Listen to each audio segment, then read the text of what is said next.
Happy Devils Tuesday! This is the Let's Go Devils podcast post-game. I'm your host, Mickey Mouse. And we suck. We suck. Take it live on Facebook Live, Twitter, Periscope, YouTube Live, and Twitch on the Primetime Radio Network. Hello, everybody.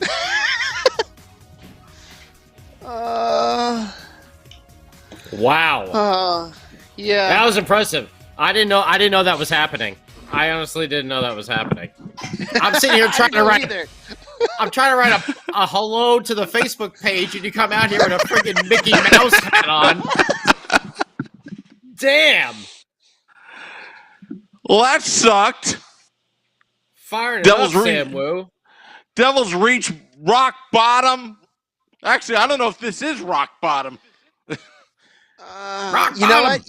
Actually, you want to know what's funny? The Sabres have all of a sudden found a way to eke out a couple wins, and watch they screw themselves out of being the absolute worst with the best chance for the first overall, and we somehow get it again. They can be the Jets of hockey. Yeah. They can be the Jets and of you hockey. know what? It would break. It would actually break the streak of Taylor Hall being the good luck charm for the first overall. It would. Yeah, it that's would. true. Because he was held out tonight, as was Palms, which I'm sure you were going to get to, but I just stole thunder. So no, both of them. Well, we'll roll through it real quick here. They're both held out tonight. Trade talk is still going on. We'll get to see where everyone thinks those two guys might end up. But Winston says, hello, everybody. Nice to see starting off the game, the man who had such a tough game the other night. Damon Severson scores a goal. It was rough. Oh, yeah. It was a rough one. Scoring on ourselves, the butt puck, Mace getting robbed by Samsonov. Oh, it was tough. It was good to see old Damon get a goal, his third, and look at that. His first shift on the ice? Tyce Thompson gets his first assist of his career. Second shift on the ice. Second shift. Yes. Look at that. It's beginning. We've been talking about it's beginning. We're going to get to it. And Maltsev, surprisingly, that's only his first assist. Then the Sabres came back throughout the first. They scored two more goals, and the second of those goals by Montour was actually, how do you say, is it Tage Thompson, Tice's brother? So it was one of those cool brothers are playing against each other here this afternoon. Two, really young guys. And Tage is like 6'5" or something like that. If Tice is going to get that tall, all right. That would be nice. Very, very nice. And then right there at the end of the second period, Jesper Bratt really been coming on strong with the best line of the night, by the way. Bratt, Zacha, and Wood. But Bratt, his fifth. Zajac picks up his 11th assist right there. Travis is just piling on the points right now, which is great. Zacha, his 14th. Nice to see Zacha maybe getting back into the swing of things. And then, look at that, start the second out. Zacha scores his 8th from Bratt, his 16th. Add Miles Wood. Only Miles is 5th. And then, again, this was the theme of the night. We kept gaining the lead and losing the lead. And getting tied. And then, the Sabres come back and then they score 3 in a row, get an empty net goal there at the end of the game. Very disappointing. Jesper Bratt picks up the secondary star. Shots on goal. I mean, the Sabres only 5-9-4 for a total of 18. Devils 7-13-10 for a total of 30. However, Devils give up a power play goal. They score a power play goal right there at the end of the second period, which was nice. A great little play there off of Zajac. Who was that? From Zacha, off of Zajac, and then onto Bratt's skate and in. That was really good. It was. Yeah, that was the combination there. Hits. I think you could say that Buffalo out-hit us here, 21-12. I think that's a significant enough difference. Yeah. Only 6 giveaways. But still, the Devils could not hold on to the lead. And I feel like compared to the way they played against the Capitals, they played down to the Sabres a little bit. Yeah, there you go. Yeah, it's a little concerning that they would do that. I mean, but we got to give the Sabres credit. They've found a way to start winning again. So it's not like we're the only team that they've beaten. I mean, they've beaten the Flyers, they beat the Rangers. They're finding ways to win again. They beat two other teams, all right? Once. Well, let's put it this way. The basement is beating up on each other. The basement is beating up on the basement right now because that's exactly what it is. It's the Rangers, Flyers, Buffalo, and us beating up on each other. I don't know. I mean, this kind of. It's not Mackenzie Blackwood in it, so that kind of flies in my analysis of the less amount of shots on goal and not doing well. But Wedgwood, it was Wedgwood tonight. So but still, four on 17, counting that empty net shot on net. They also were. The one was a ricochet there. It was kind of a it was. So it was tough to put that one on Wedgwood. I don't know. I think I really think they let Buffalo come back. They didn't have that killer instinct to go out there and just bury another one. They had some chances. They had some chances, but they just didn't put it home. They had that killer instinct in the first there, where but again, we scored, then Buffalo scored. Then Buffalo scored again to go up 2-1. And then we came back at the very end with 0.4 left in the period, to tie it up. We went up again. And then we went up 3-2, and then that was it. We just couldn't hold the lead. Yeah, it's we've solved the problem of too many shots against because we're obviously not allowing them, too many of them recently, but we're still losing, which sucks. I want to look real quick. I mean, we all, what? And honestly, we must be really, Sam Wu and the no fun zone is really intact because we've only blocked 6 shots. So we've only blocked 6 and we only gave up 18 total. They're really, here he comes. We're clogging the middle. I didn't know if you were going to have a mask on or a bag over your head like the one week or, anything else. Do you got a big hat like JR so we can go back to the, Attitude Era? Rock bottom! Rock bottom! Rock bottom! I'm just doing some product placement here for our Rangers Hate Week. Somebody, I forgot who wrote in the comments that you haven't seen Rock Bottom yet. Wait till next week. Let's not think about that yet. We're going to have a captain back next week. We should have a captain back next week. That kicks off a week from today. Yeah, and we should have a trade. We should have a trade sometime soon as well. We should. I was thinking about this. They're holding Palms out for potential for trade, but not Zajac. So is that telling us that Zajac is staying? I don't know. I think right now Zajac, I think it's better to have him out there because he's producing. And, I think the more he produces, the more his value is going to go up. Palms is you're gonna get something nice for. I think if he goes out there and scores like a goal or two, what? Is it going to go up a little bit more? I doubt it. They know what he is. They're going on the basis that he's 24 goals a year in a normal year. That's what they're going on. But Travis is older. Travis is older though. There's true, which is yeah. Agreed. However, you and I both know this, as does Sam. Beer Baron, I guess, to a lesser extent. You get injured easier when you get older. It's Zajac being older. You'd think that they would want to hold him out for greater fear of injury. I would say that the fear of injury would be more with him, being unless they're looking at the schedule going, it's Buffalo. We'll let him play these 2 games and maybe yank him for Pittsburgh, which is possible, which means they're not giving any credit to Buffalo. However, I don't know. I thought about that tonight. It's like, all right, well, Zajak's still in the lineup. Palms has been out since what Sunday.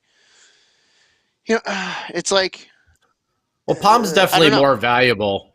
He's more valuable. I'm surprised. What I'm actually surprised is I know both of the teams, well, all the teams out there will be looking for defense, but I know the teams that we've been talking about the most, Boston and Mhm. the Islanders, they're also looking for defensemen as well. I've been shocked that we haven't seen someone like Kulikov, like pulled from the lineup, because I think right now on defense, he's our most valuable asset that we're willing to give up. Obviously, Yeah, Ryan yeah, yeah, Murray. yeah.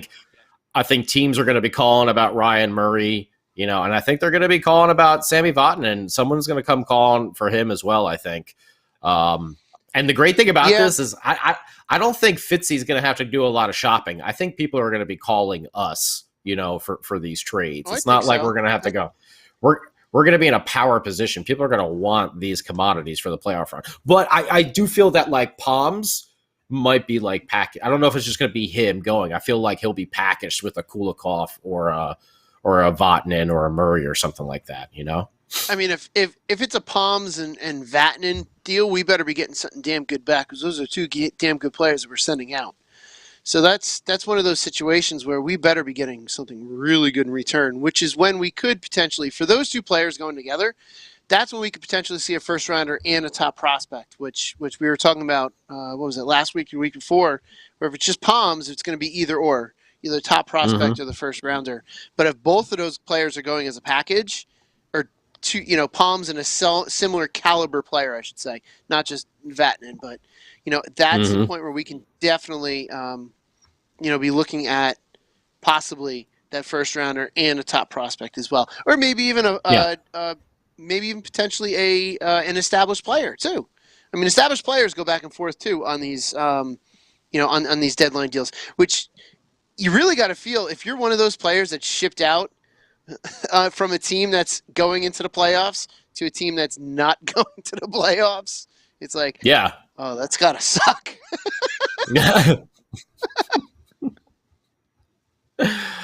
I think really I think both Palms and Travis will be where their destinations are, they will be playoff contenders. But I see a lot of people actually on the Facebook page, Richard Slenko, Daniel, Matt Freudenberger, Cheryl, Craig, and Steve Tartas. Zajac wants to stay, not about the money at this age. No, but it's probably about a chance at winning a Stanley Cup at this age, because he may not be still playing in the league by the time that we're, going to be a real contender for it, a couple years, 3 years from now. What's he, 37, 36, somewhere around there? So that neighborhood, Travis is a warrior, but, much like Andy Green, Andy Green as well. Everyone was like, all right, give Andy a shot, go win a cup. And look, he found like a little home there out on the island, playing in a, second line, sometimes having to pop up on the first, but I mean, like usually like second and third line defensive pairing. It's, oh my God, he's going to excel extensively there in that role, He's 35. Zajac's 35. Okay, so Travis 35, and he's going to be a free agent. So, which I mean, again, and Long then Island after 35 is all those no trade, right? Isn't there a bunch of clauses when you sign someone who's over the age of 35? Yeah, there's stipulations as per the CBA of what. I forget what they are, but there are stipulations there. But it's again for Zajac going somewhere close, is probably best. But again, I don't know. Like with him still being in the lineup, if he's in the lineup, all the way through the Pittsburgh series, my guess is he may not be leaving. And with all due respect to Zajac, no one might be calling about him. Whoa. With all due respect to Zajac, I don't know. I think I know for a fact Mr. Lamorello has probably made an inquiry or two about the status of Travis Zajac. Especially now in COVID season. I mean, like in a COVID season, not COVID season like a, Yeah, in a yeah. COVID, in a season affected by it. That's what I meant to say. It would never hurt to have an experienced veteran, great leadership down the center, can kill penalties, good in the corners, great with the younger players. Man, I would think a lot of people are probably No, calling him out, Travis. no. I completely would agree with you, but I'm throwing it out there to And say now that he's the putting up potentials. points. I know. But there, you never know. I'm just saying you never know that the potential is there. I just looking up on Cap Friendly about Palmieri. There's a Mhm. little note here about the modified no trade clause. The player submits an 8-team no trade list. So I guess there's an 8-team list he's Buffalo. not going to. Yeah, well, basically, Yeah. basically, Buffalo, Philly, the Rangers, us. Yeah. Yeah. Yeah. Every basement Imagine, dweller. imagine if he actually writes the Devils on that no trade Detroit. list. Detroit. Detroit, Yeah. yeah. Detroit, Ottawa, the Devils. Anaheim. Anaheim. Buffalo. Yeah. Those would be the 8 right there. Yeah, Oh, right. man. There's a 9th one, but I'm not going to say it. All right. Okay. I'll just text it to you. Oh, this is always trouble. Oh, boy. Yeah. But we'll see. I mean, these moves are going to come.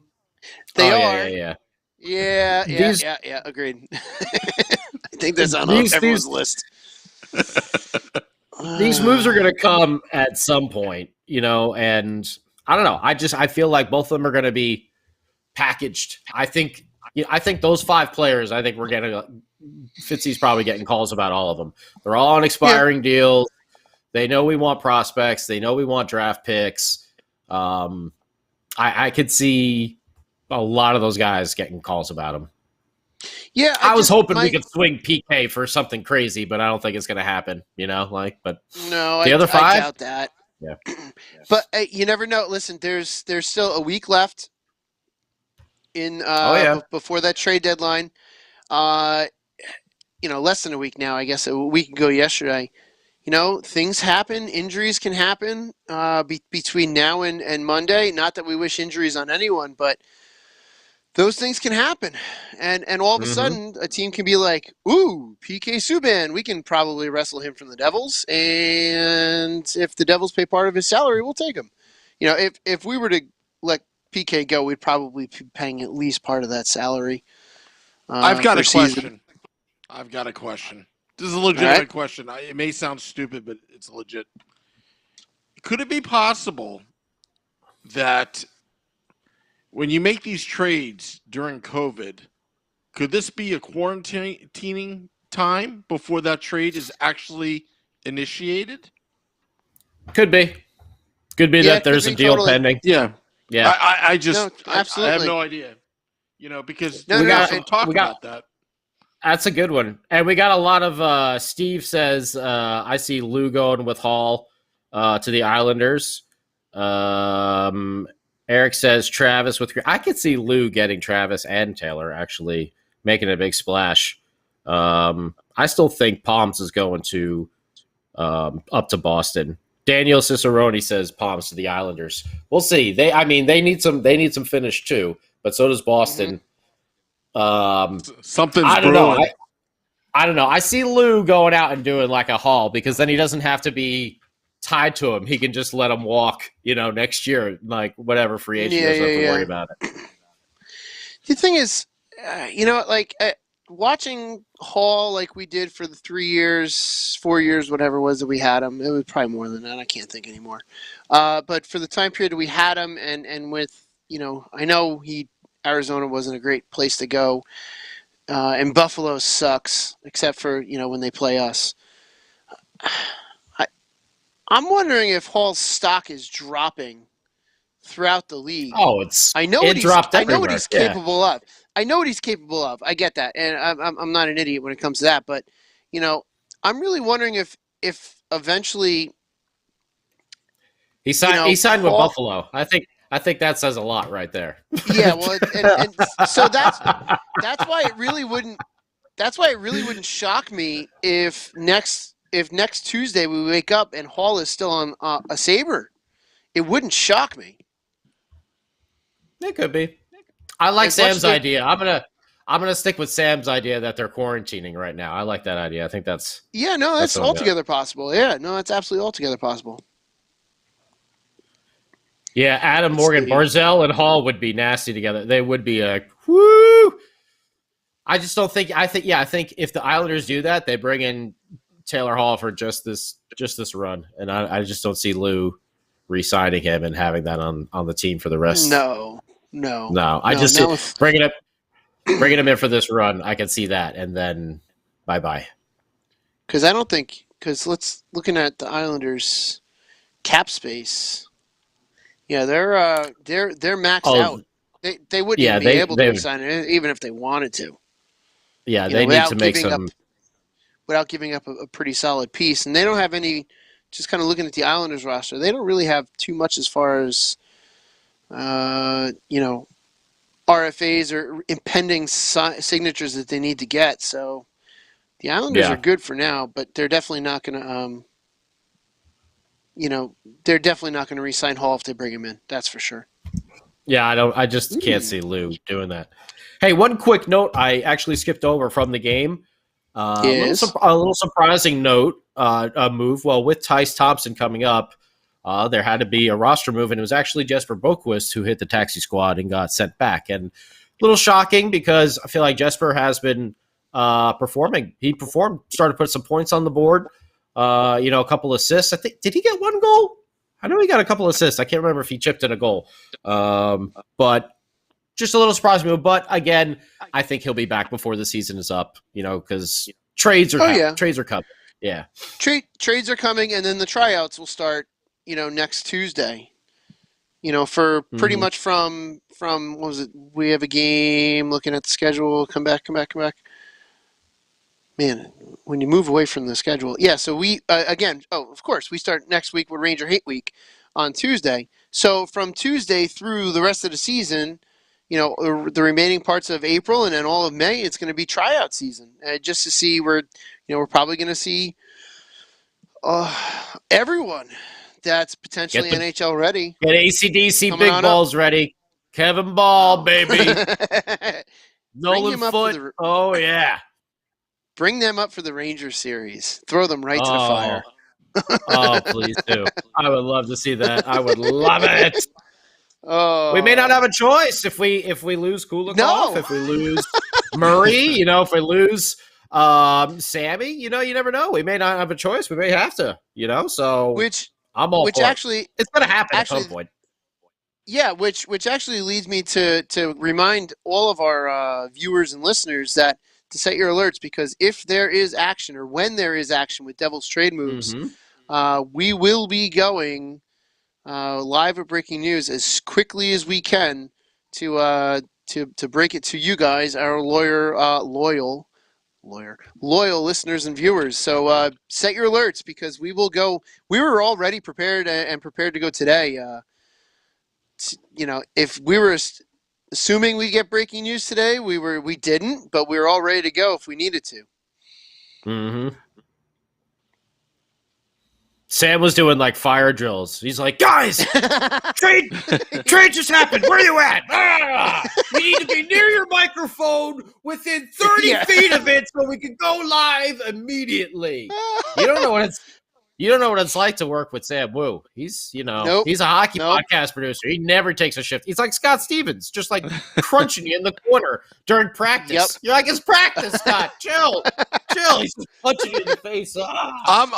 I'm already working on some breaking news theme, bumpers for when Palmieri gets traded. Just being prepared, being prepared. Adam and Daniel, Will Butcher. Will Butcher is someone who maybe we might see again before the end of the season. They're talking, do you try to trade him as well? I have a feeling Will might have, punched his ticket to be the unprotected man, one of the unprotected, players for the Seattle expansion draft next year. I don't know what it is, but seems like he's kind of fallen out of favor right now with the coaching staff. He doesn't seem to crack. When he does crack the lineup, he doesn't stay in. So, that's what it kind of seems like to me. Butcher, maybe Janssen too. It's almost like they, they were only using him in the emergency basis whenever they needed a body. But yeah, he's fallen. He's fallen hard. And look at all those guys from that year. Wasn't it Kerfoot? Right? Remember we were doing that thing with Kerfoot. Who was the dude that went to the Rangers? Will Butcher. Oh, Jimmy Vesey, right? VC, the VC sweepstakes. Yeah, everyone was like, "Oh, where's VC gonna sign? Where's VC gonna sign?" VC, Butcher, we had all these sweepstakes. Yeah, all these. It's funny. Some of these guys. See, that's what happens with these prospects. They look great coming up, and then they get here, and then they're not. A lot of them don't pan out. It's not that I wish ill on anyone, but I really hope that happens with Lafreniere and what's his name, number 2 over there in New York. There. It's just someone. Let's see. I saw something else in the group here. Where'd it go? Something about Daniel. Go ahead. Sorry, sure. No, Daniel asked if we would re-sign Wedgwood for next season. I have my thoughts. Scotty, what do you think? Do you re-sign Wedgwood?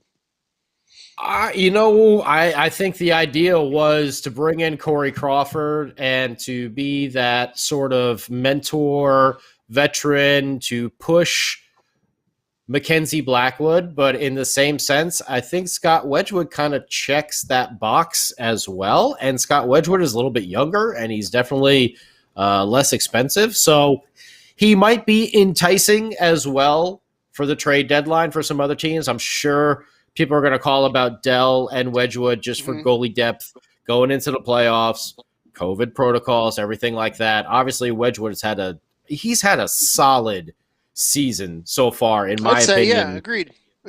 In his role as a backup, and he says it. He's like, "Hey, man, I'm only 27. This is like I'm going for it." You're like, and I love that attitude.